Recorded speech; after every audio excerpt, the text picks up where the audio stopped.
This is Where You Run, a Kelly Cruz Mystery, Book 4, written by Rylie Dark, read by Caroline.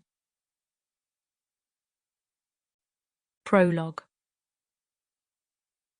The hotel suite's door was flanked on either side by two burly, stone-faced men with guns on their hips.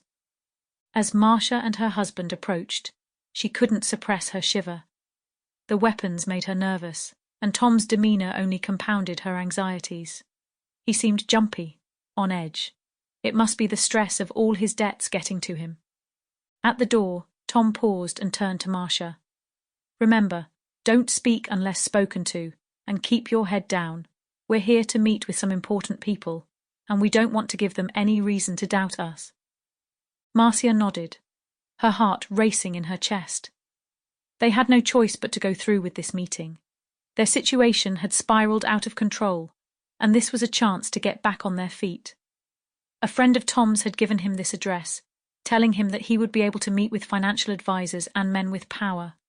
It was their last shot to make it right. When Tom had explained this to Marcia the day prior, she'd been floored. She knew that their finances were bad, but hadn't known the full extent of the problem. She suspected that even now, Tom was keeping the truth from her. Tom knocked on the door, and after a few moments it swung open to reveal a lavish suite that took Marcia's breath away.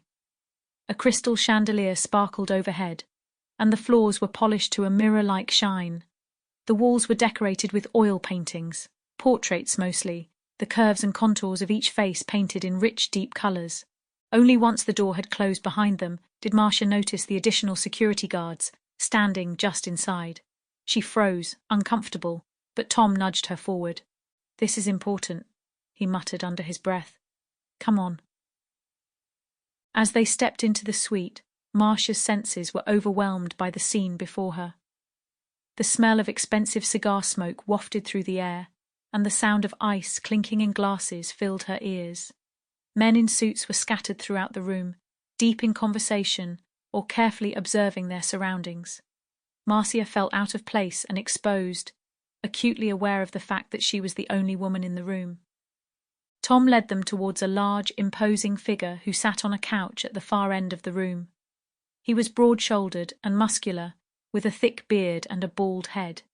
He wore a well-tailored suit, but it was clear that his body was not meant for such attire. His eyes flicked up as they approached, and he nodded in acknowledgement. "Tom Westerbeck," Tom said, holding out a hand to shake.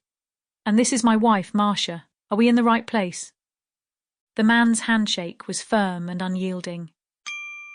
Sample complete. Ready to continue?